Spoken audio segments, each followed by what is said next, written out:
नमस्ते, वंदे मातरम, जय हिंद। जब वास्तविकता आपके सम्मुख नहीं आती है तो वह प्रकारांतर से आपको भ्रम में डालती है।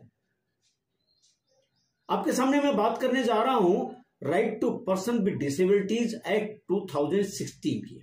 अब 21 प्रकार की दिव्यांगता हो गई है, यानी 21 प्रकार की श्रेणी हो गई है दिव्यांगजन की। जब आप RPWD एक्ट यानी right to person with disabilities act 2016 को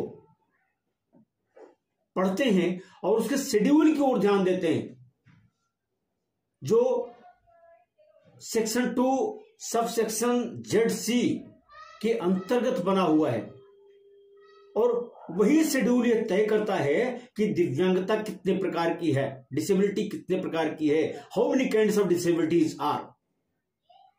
So, let us go through with the schedule to determine what is the truth. Whenever you read about the schedule classify the category of person with disabilities in 6. पूरा schedule 6 भागों में बटा हुआ है, यानी दिव्यांगता का जो प्रकार है वह कुल मिलाकर 6 है।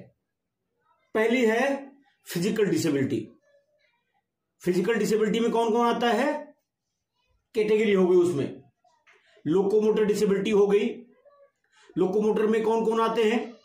लेप्रोसी क्योर्ड पर्सन आते हैं, और सेरेब्रल पैल्सी के लोग आते हैं, ड्वार्फिज्म के लोग आते हैं, यानी जिनकी लंबाई 4 फुट 10 इंच से कम है, युवा हैं ऐसे लोग। मस्कुलर डिस्ट्रॉफी के लोग आते हैं, और एसिड अटैक के लोग आते हैं। ये इतने लोकोमोटर डिसेबिलिटी में आते हैं। विजुअल इंपेयरमेंट, देखने में अक्षमता, उसमें 2 कैटेगरी फिर हुई, सब कैटेगरी।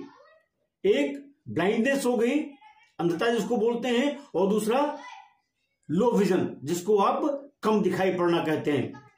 और विजुअल इंपेयरमेंट के बाद आता है आपका हियरिंग इंपेयरमेंट, यानी सुनने की क्षमता।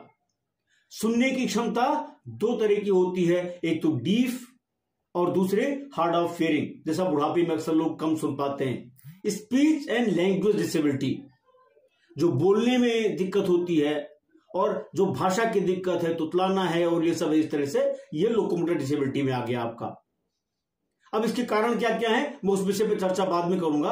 अभी मैं इस भ्रांति को खत्म करने के लिए इस विषय को लेकर के आया हूं, ताकि जो 21 प्रकार की दिव्यांगता लोग कहते हैं वो थोड़ा सा कॉन्सेप्ट क्लियर हो जाए।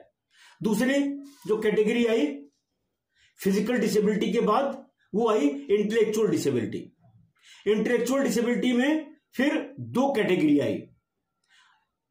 एक category I specific learning disabilities की, दूसरी कैटेगरी फिर आ गई ऑटिज्म स्पेक्ट्रम डिसऑर्डर, यानी 2 अप्रैल को ऑटिज्म डे मनाया जाता है आम जनमानस को जागरूक करने के लिए।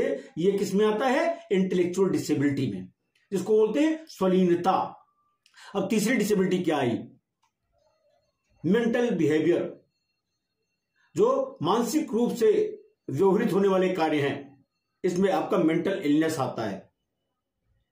मेंटल इलनेस दूसरी चीज है, ऑटिज्म दूसरी चीज है, मेंटल रिटार्डेशन दूसरी चीज है, लेकिन जो मेंटल बिहेवियर में आता है, मेंटल इलनेस आता है, इसमें आपका जो हमने वीडियो डाली थी पहले, आपने देखा होगा उसको, इसमें सिजोफ्रेनिया आता है, एपिलेप्सी भी इसी का एक कॉन्सिक्वेंस है, जो सब्सटेंशियल डिसऑर्डर ऑफ थिंकिंग है, मूड है, परसेप्शन है, ये सब इसमें आता है। इस पर ऑलरेडी वीडियो डाल चुका हूं, इसलिए ज्यादा इस पर चर्चा नहीं करूंगा। फिर चौथी डिसेबिलिटी जो आती है, कई बार सवाल मेरे सामने भी आता है, चैनल पर लोग आके पूछते हैं मुझसे कि भाई साहब, मैं तो हीमोफिलिक हूं, मैं तो सिकल सेल से रिलेटेड हूं, क्या मैं डिसेबल्ड हूं?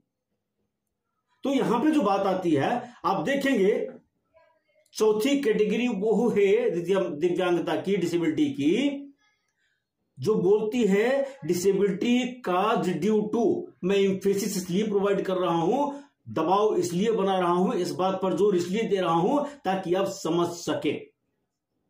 डिसेबिलिटी काज ड्यू टू, यानी दिव्यांगता जो हुई, जो विकलांगता हुई, जो अक्षमता हुई, वह किसके कारण हुई।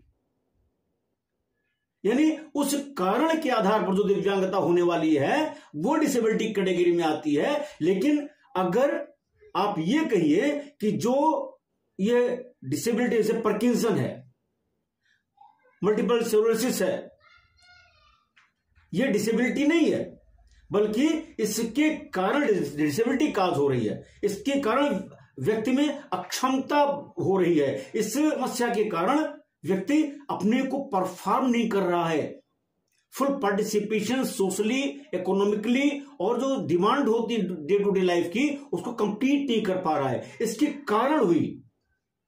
तो इसके कारण जो डिसेबिलिटी हुई वह डिसेबिलिटी है।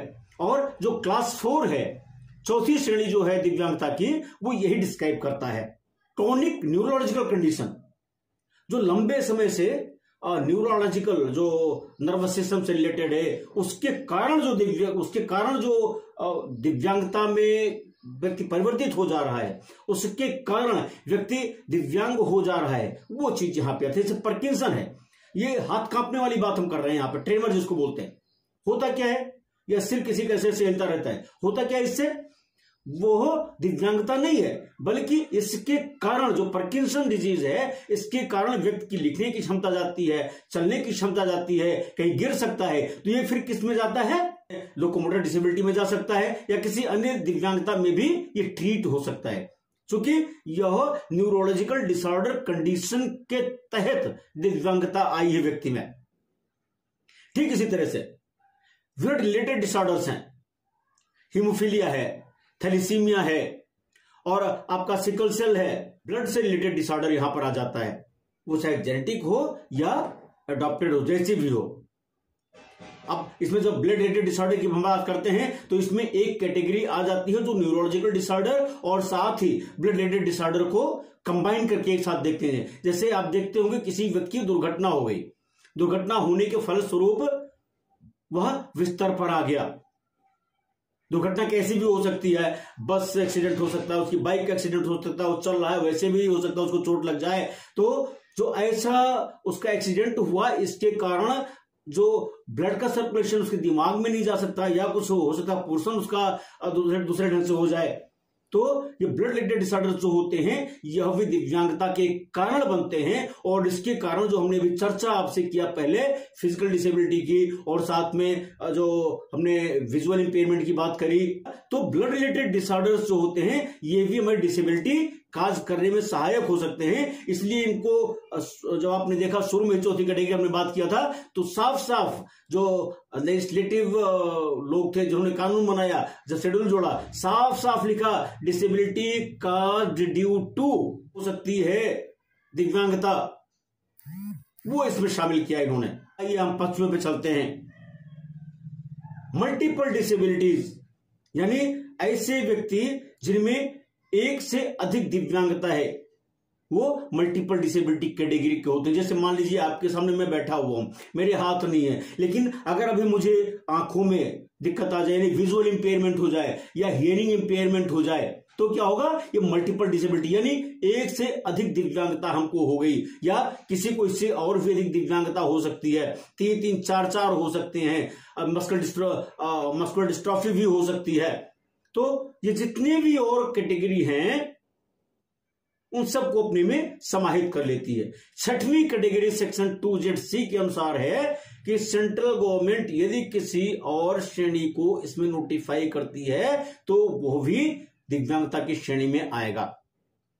ये जो मैं बात कर रहा हूं, ये जो गजट आया है, मैं गजट की बात कर रहा हूं, और जो एक्ट में लिख के आया है मैं उसकी बात कर रहा हूं, स्पेसिफाइड डिसेबिलिटी की बात कर रहा हूं। शेड्यूल 1 में साफ साफ लिखा हुआ है। तो ऐसे में हमको अपने दिमाग से निकाल देना चाहिए कि दिव्यांगता का जो श्रेणी है, दिव्यांगता का जो वर्गीकरण है वह 21 प्रकार का है।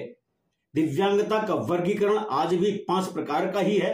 6वें प्रकार में वो आता है जो सेंट्रल गवर्नमेंट नोटिफाई करेगी, और इसी 5 कैटेगरी में, इसी 5 श्रेणी में दिव्यांगता के जो प्रकार हैं वो समाहित कर दिए गए हैं, यानी इंसर्शन। मैं इसको अगर मोटे शब्दों में कहूं तो जैसे आप रोज भोजन करते हैं तो चावल दाल रोटी सब्जी बनाते हैं। अब पता लगा कि आपने चावल दाल रोटी सब्जी के साथ साथ चावल का और दूध, जो दही आप खाते हैं, दही न खा करके आपने खीर बना लिया, उसमें कुछ और डाल दिया, दही भी ला लिया, तो ये भोजन में इंसर्शन हो गया। हमें ये सोचना चाहिए दिव्यांगता की श्रेणियां 21 नहीं है, बल्कि दिव्यांगता की श्रेणियां मात्र 5 हैं। इन 5 श्रेणियों में जो रोग हैं, जो दिव्यांगता के कारक बन सकते हैं, उनको जोड़ा गया है, और उसके साथ ही कुछ अन्य चीजों को जोड़ा गया है, जिसे सेंट्रल गवर्नमेंट बाद में नोटिफाई करेगी। तो अब एक बात तो स्पष्ट हो गई होगी कि दिव्यांगता के प्रकार 21 नहीं है, बल्कि उन 21 प्रकार की विकृतियों को इस 5 प्रकार की दिव्यांगता की श्रेणी में समाहित किया गया है।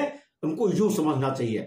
इसके लिए हमें जागरूकता की भी जरूरत है, हमें सबको बताना भी चाहिए, सबको समझाना भी चाहिए। आसपास आपके बहुत सारे ऐसे लोग होंगे जो मेंटल बिहेवियर से पीड़ित होंगे, इसका प्रतिशत दिन ब दिन बढ़ता जा रहा है।